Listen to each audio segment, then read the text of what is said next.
Containment Man by S.R. Weaver.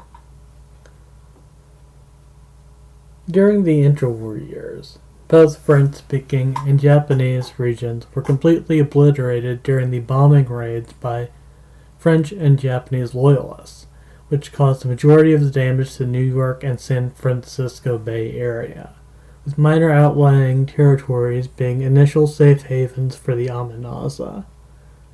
It was quite a sight for onlookers on the beach to observe Japanese vessels patrolling the open sea for French infantrymen, both of whom had previously been allies before the dissolving of the U.S. government. Initially, the people that offered to help drive off the occupying Japanese and French forces had themselves aided in the French incursion into Mexico and the Japanese bombardment of San Francisco Bay during World War II, but went into hiding during the later Cold War years, only finally emerging after Antifa and Proud Boys were a thing of the past. Many people whom were part of Antifa would later apply their skills in the Amanaza as a decentralized militia. At first there were minor mass shooting events, but eventually evolved into bombing banks, and eventually nuclear terrorism using microton bombs to blow up and burn bridges. Many of those whom aided were beheaded by katana in the Japanese-controlled territories, or put in the national razor in French-controlled territories. Japan adopted a crucifix-shaped guillotine later on, known as the Kurusatine, to specifically persecute Korean supporters of the revolution along with their Catholic allies. France in turn retaliated by capturing Japanese immigrants to French-controlled territories and guillotined them with Tory Tower-shaped guillotines, so that they disrespect their kami before they are executed. In total, the casualties eventually rivaled the scope of the First American Civil War, which totaled upwards of 600,000 military personnel. Franz Riviere remembered vividly narrowing and surviving these purges. Franz Riviere, Suzuki, is working at an art studio desk while observing Maria Tanaka at the other side of the cubicle. Carefully he jots down notes about her appearance and waited for lunchtime to begin drawing. At that point he noted the gentle slenderness of her neck and carefully trimmed overgrown bob cut that was dirty blonde, and the color of her dress, which was an off-black tone, and then finished up his omelet and sushi. In the office he shows his friend, a fellow animator, the sketches of the woman nude while her and Amos were taking a shower in the provided bathrooms of the government-run facility. What if she ends up finding out? His friend asked.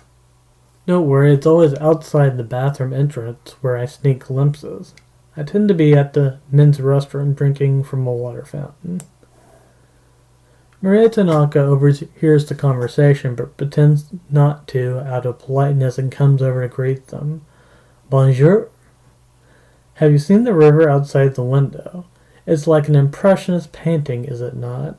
She carefully relines her flowered beret and then sneaks a wink over at Franz.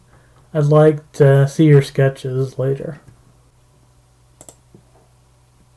Franz liked using sumi brushes and reed pens, although the rest of the animation department was using digital drawing tools. He preferred blending traditional and digital techniques, and he would use a limited set of shades and pigments because the brighter colors tended to hurt his eyes, even when scanned on a computer of his chosen operating system. Franz was primarily a Linux user, although initially he had mainly used Windows, but due to his boss being unsatisfied with the way the company was running shop, eventually permitted him to switch to whatever operating system that he preferred. It was Franz's first girlfriend that he met during the interwar years. back when they visited a river in Tennessee before it was occupied by the colonial forces of Marine Le Pen. He would dress like a courtesan in a riverboat, but with a cowboy hat, and his wife the gentlest of frilly white wedding dresses, as she would pluck flowers from the grass. They would visit the river during the night, but she had always been scared of the darkness, but was simply too polite to say this when they were dating.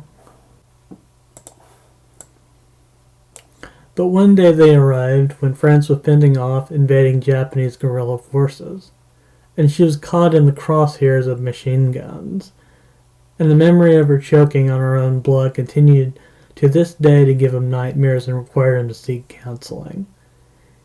It was with that why eventually he gave up his life as an artist initially and becoming an accountant for the science division of the French military regime.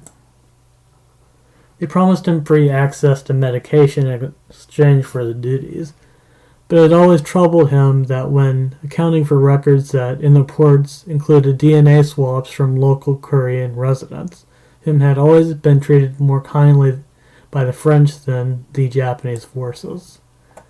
The facility was always under lockdown, which made leaving for his sleeping quarters to retrieve his samples a tricky task, but he eventually had a hard time taking pressure from his job. Azumi, this wasn't the life I wanted, and I still wish you were here. One night he worked late to keep up with finances and found a runaway Korean family that was being led by a French girl armed to the teeth and hiding inside of an open military garage. Somehow they had broken through the protective barbed wire fence. He briefly entertained the idea of calling his employer, but instead the girl pointed a machine gun at him. "Do not tell anyone where we are," she demanded. "Relax, I'm on your side and I can prove it to you." He allowed them to sleep in his sleeping quarters until the morning and then gave them a map for where to locate other Korean refugees.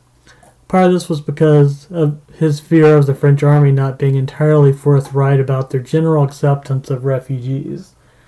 The girl would later on go on to become a candidate for local elections after the interwar years. Elsewhere, factions of the Amanaza were beginning to re-emerge from hiding with their rebel flag still waving, and it was this conflict they fled from whom had previously been safe havens during the interwar years. They had ambushed the patrolling Japanese and French forces by attacking civilian targets, and this evolved into a police operation that caused a permanent stalemate, till eventually the descendants of Marine Le Pen offered a pardon for all surviving combatants, a grant of semi-autonomy.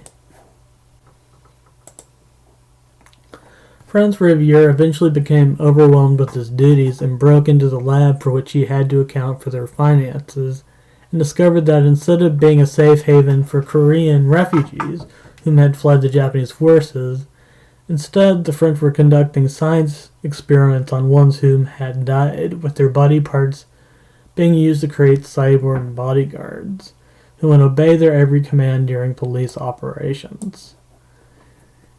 It was this that he had found his girlfriend, Maria Tanaka, whom had been one Japanese one who had tried to convince the French not to create these abominations to use against the most vulnerable among us.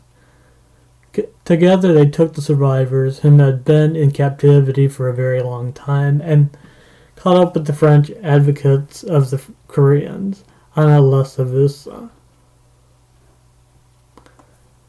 Eventually they managed to hitch a ride on a truck operated by a faction of the Amanaza whom had been operating in the area in order to recruit local Korean, French, and Japanese for their resistance.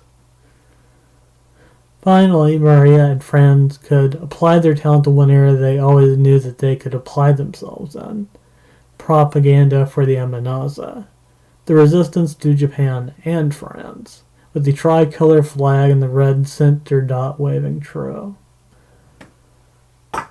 Eventually, military jets attempted to intercept the truck, but the Aminalza girls were able to toss Molotov cocktails at them in overwhelming numbers.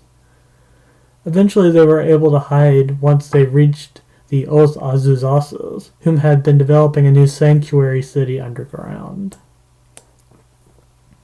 After many years of service, they moved to California, where both would create overlapping autobiographical animated movies and talk about the interwar years that tore America apart after the fall of the U.S. government.